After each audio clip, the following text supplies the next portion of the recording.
As it turns out, I never had an Uncle Sal. I still remember him though, sitting dour at certain family events, drink always in hand. "How's it going, Uncle Sal?" I'd ask, thinking he was just lonely and that talking to someone might cheer him up. "I'm on the road to nowhere, Jack," he'd say.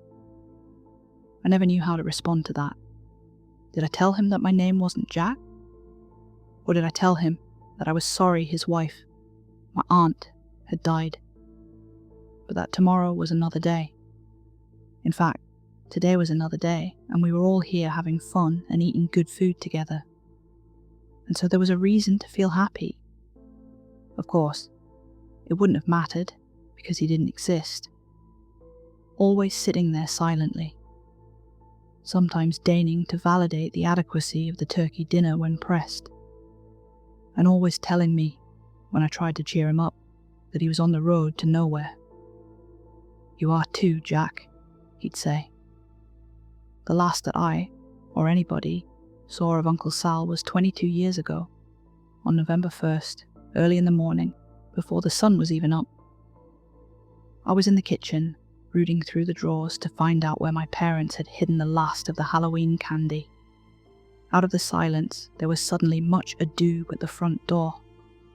A rattling of the knob followed by a series of bangs, which spooked me for a moment as I recalled images of monsters in the dark from the night before, until a familiar voice called out, "For Christ's sake, it's Sal. Let me in." A moment later, my dad came into view from upstairs, stark naked, looking as angry as I'd ever seen him. He walked over, pressed his hands against the door, and shouted at Uncle Sal to go home and sleep it off, or so help him. "Dad, God, open the fucking door," said Uncle Sal in an even voice. "I've got something important to say, and I don't know how much time I've got left." "Sleep it off," said Dad again. I was staring right at his hairy ass. It was gross, and I wondered if one day my own ass would grow as hairy. "If only I could," said Sal, so quietly that I could barely hear him. "Open the damn door, Don. I won't be but a minute." At last my dad relented, undid the lock, and swung the door open, still naked, his manhood retreating into him as the cold fall air rushed into our sanctuary. "This better be damn good, brother." "It's damn bad," said Sal, stepping inside, and seeming somehow to darken our house. Then to me, "You might as well hear this too, Jack. I'm not Jack," I said, in a small voice. "Well, and I'm not your Uncle Sal." That's what I came here to say. My father's anger, I noticed, had not abated. "So you got a little high, and had to share this great insight with us, huh? I'll tell you what, you're right. You're not a part of this family, not anymore. This has been the last straw, barging in here like a maniac. You're nothing now." "That's the exact truth," said Sal sadly. "I heard a noise coming from my closet. It sounded awful, like nails on a chalkboard, you know. It triggers a response inside of you. You can physically feel it sliding into your ears and entering your body, prodding your nerves and making you shiver. I found that I was suddenly shivering myself. "What was it?" I asked. "It's nonsense," said my dad. "And unless your former uncle vacates the property post-haste, I'm calling the police to have him removed." When Sal made no move to leave, my father's hairy ass stalked off into the kitchen where the phone was located. "I didn't know what it was at first," said Sal, now staring up the staircase, as if he expected something to come down it at any moment. "I was too afraid to look. Didn't need anything from the closet anyway, just a bunch of old memories in there and dead suits that I had no use for. So I stayed right away, spent a lot of time at the bar, and when I was drunk enough, I'd stumble home and sleep on the couch. I could still hear it. No, I could still feel it, but it wasn't so bad when I was sloshed and down the hall from it." "But you did find out what it was?" I asked, both eager to know and afraid to know. I heard my father talking into the phone in the kitchen. I did, said Sal, because, well, it sounds ridiculous now, but I suppose that anything we do seems ridiculous from the right distance. Well, anyway, one night, I was there on the couch, my head swimming in liquor, and my bank account dangerously dwindling, and I asked myself, what kind of a man are you? Afraid of his own goddamn closet? And I resolved, then and there, that I would stop the noise with my own bare hands. On the surface level, I had to convince myself that it was all just some problem with the pipes behind the wall, but deep down I knew that wasn't it at all. I could feel it in my cells, my atoms. And after I had foolishly gathered some tools from the garage, the feeling grew stronger with each step I took towards my bedroom. With each decibel that godforsaken noise increased, so too did my dread at facing it. My father returned to where we were standing by the door, in front of the stairwell.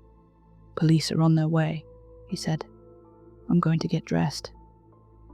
Stay a minute, Don. I'm just getting to the point. I was waiting for you. This is the last you'll ever hear from me, so another minute won't hurt. I could hear the bed on the floor above us creak, and my mother put her feet on the ground. She plodded off into the bathroom. You've got 1 minute, said my dad. If the police don't cut you off. Good, good, said my uncle. So there I was, tool bag in one hand, doorknob in the other, ready to face whatever was in that closet. And I was still shivering on account of the sound. That sound is a warning. Of what? I'm about to tell you, if I can cobble together the words. Sal paused and reached into his coat pocket for a cigarette. You can't smoke in here, said my dad. Arrest me then, said Sal, lighting up. Then he continued. I opened the door, and I saw the source of the sound. It was coming from this crack. Not a crack in the wall, a crack in what we think of as reality. And it was wide enough where I could see a little bit into it, into what's lying behind, what I now understand to be the paper-thin veneer of our reality. And it was crystalline, this intricate, incomprehensible pattern of glimmering blue, many-faceted crystals. And then I leaned in to stick my head through the crack. Sal took a deep drag and blew the smoke out slowly. My father was as angry as ever. This is the most ridiculous nonsense I've ever heard. Even for you, Sal, this is a new pitch of insanity. I pity you, but the time has come to cut all ties. As I brought my head nearer and nearer, said Sal, the noise increased in intensity. I was no longer shivering, but now violently convulsing. My body was doing its damnedest to warn me, but I had to know what it was all about. And so, with my ears bleeding, I stuck my head into the crack.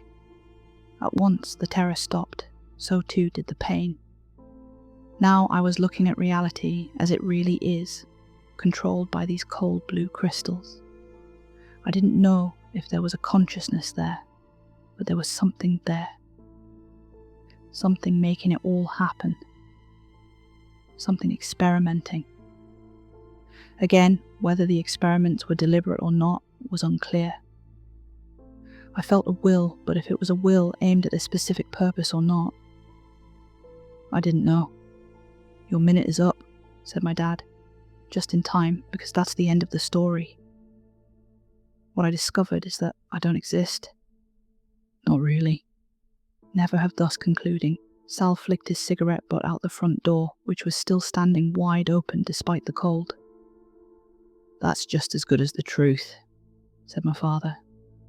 You certainly never did anything with the life you were given. Take care, Don, said Sal. He turned to me. You too, Jack. My name isn't Jack, I said, though I wanted to say so much more. I wanted to ask so many questions, but they wouldn't come to my lips. I could only insist that my name wasn't Jack, though a part of me wondered if it was. Sal turned around and walked out of our house, closing the door behind him, cutting off my view of the creeping red sunrise. It took some time, and a great deal of trouble, before I understood that my family was not merely pretending that Uncle Sal had never existed. To them, he hadn't, nor did I find any physical evidence of his existence, despite digging through long-forgotten photographs in the attic, and even going so far as to bicycle the 30 miles to the house he had bought with my aunt, only to be told by the current owner that she had lived in there for the past 20 years, and didn't know anybody by the name of Sal.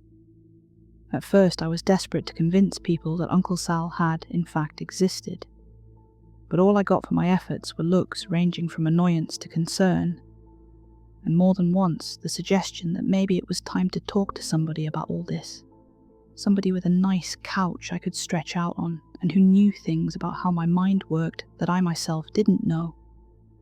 And so after a while, I decided that there was no point in trying to convince anyone of what I knew to be the truth. It has been easy enough, through the years, to forget about somebody who is universally agreed to have existed, and even easier, I found, to forget about somebody who nobody else remembers ever existing. At most, Uncle Sal would come to mind in a flash, when I would say, look over at the old chair in the corner of the dining room where he used to sit and glower during family events. Or sometimes, I would catch some awful sound that made me shiver, a fork scraped across a ceramic plate, for example, and I would think of him and his crack in reality. I remember once asking my high school science teacher, whom I admired a great deal, why certain sounds, like nails on a chalkboard, affected us the way they did. "That's an excellent question," said Mr. Hartley. "I won't pretend to have the answer, but I can offer a hypothesis. Most likely, there was a time in our evolutionary history when reacting with visceral revulsion to such sounds afforded us a greater chance of survival. Say these noises sounded similar to the call of some ancient predator that stalked us in the night. Having an extra sensitivity to these sorts of sounds would help alert us to dangerous presences that meant us harm. On the other hand, this theory is a little too neat. It's entirely possible that there's no good reason at all. That one day, our ancestors randomly developed this trait, and since it didn't kill them, it stuck around, as other more useful traits worked towards our survival. So nobody really knows?" I asked. Mr. Hartley smiled. "I'll confess that I'm not an expert on the subject. I'll tell you what though, Jim. If you want to research this topic and hand in a report on it, I'll give you extra credit. Not that you need it at all. But I truly believe that learning something about the world we live in is its own reward.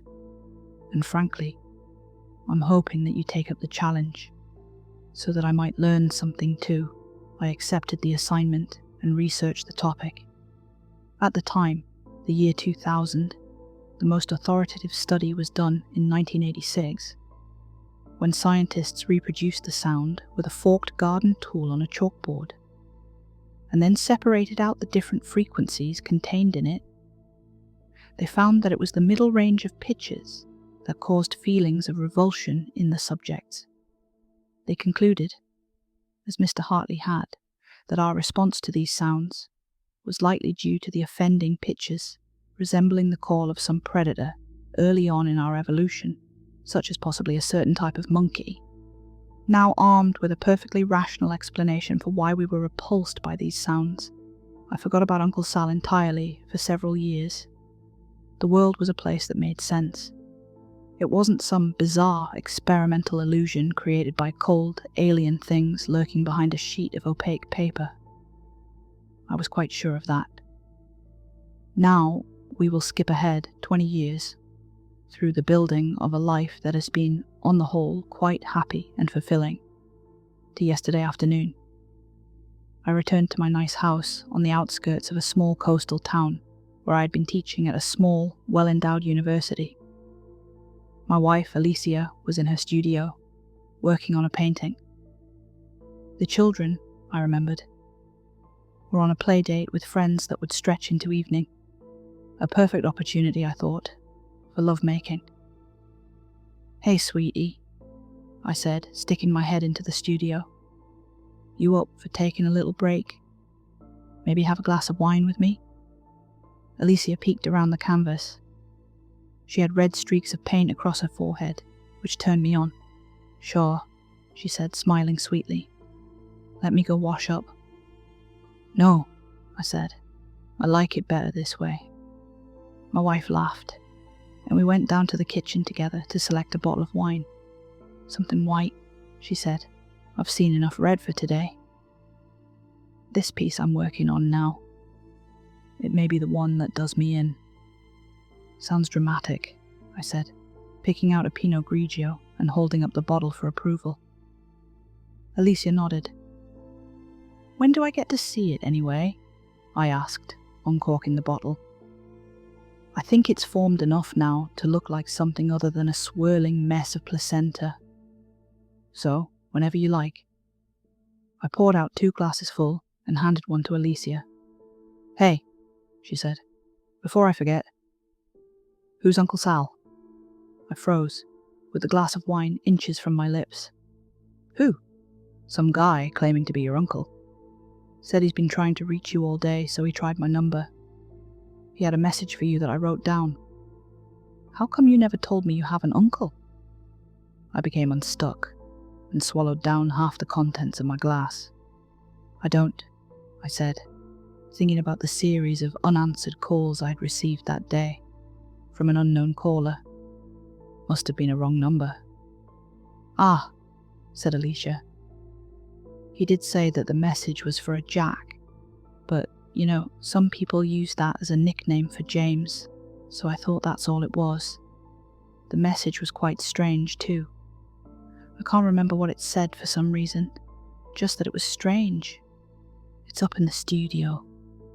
I shivered. Might as well just toss it in the trash since, it's not for me. I never had an Uncle Sal, or even knew anybody by the name of Sal. "Just a wrong number. Got it," said Alicia. "Shall we head upstairs? Do the deed?" I had grown cold inside and wanted desperately to warm up. "We should," I said, topping off my glass. Alicia led the way up the stairs, and I followed from behind, looking at the butt I knew so well, but which still was full of untold wonders for me. But the warm feelings didn't come, and instead, I was greeted by the sudden and hideous vision of my father's naked, hairy ass, as I'd seen it all those years ago. I drained my glass mid-step, only successfully landing half of its contents in my mouth. The rest dribbled down my chin. We reached the 2nd floor and made way to the bedroom, but halfway there, Alicia stopped in front of her studio. "Want to see it?" she asked. "The painting?" "Yes," I said. I think that by then, I could already hear the sound. Could feel it reaching into my ears and sliding into my body. Alicia led me into the studio and around to the front of the painting. There on the canvas was a chaotic bunch of dark colours, smeared around and on top of each other. And on top of it all, in blood-red paint, some words. They read, "You're on the road to nowhere." I dropped my wine glass to the floor as Alicia spoke above the increasing noise. "That was the message," she said, "from Uncle Sal."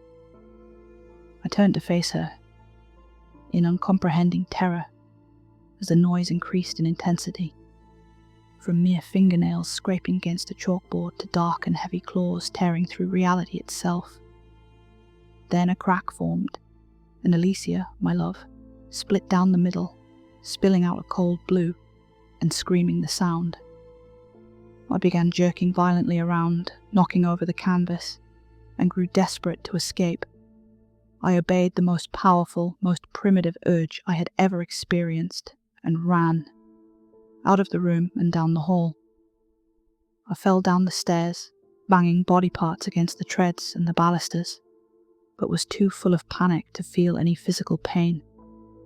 I made it to the front door, and outside, into the purple twilight, and kept running to where my car was parked. I jumped inside and started driving down the road. I drove for many miles, the pain now fully registering throughout my body, and finally pulled into a hotel parking lot. My intention was to drink myself into oblivion and pass out alone in a cheap room, putting off the business of processing what had happened until there was some distance to look at it from. But after a few drinks, my nerves had steadied enough, and I was happy to convince myself that it had just been a strange hallucination. All of it, from Uncle Sal to the splitting apart of my wife. She was probably home now, I figured, alone with the kids, beginning to grow irritated that I wasn't there yet. The bartender lumbered over to refill my drink. He looked strangely familiar. I held up a finger and said, "Give me a second. Not sure if I want another one yet." I pulled out my phone and went to call Alicia, but I couldn't find her name in my contacts. I bit my lip and dialed her number manually. The line rang and rang. "Well," said the bartender. "What's it going to be, Jack?" I terminated the call, then pulled out my wallet and placed a $50 bill on the bar top. "Keep the change," I said, standing up. "And my name's not Jack. It never was. Don't you fucking forget it." Then I walked out into the cold night. Hi everyone, thanks for listening. That one was written by N.S. Lewis from Reddit. Creepy, right? Okay, so here's my take on this one, and I could be completely barking up the wrong tree here, so don't hold me to this. It's basically Matrix-esque. We're on the road to nowhere because this reality isn't even real.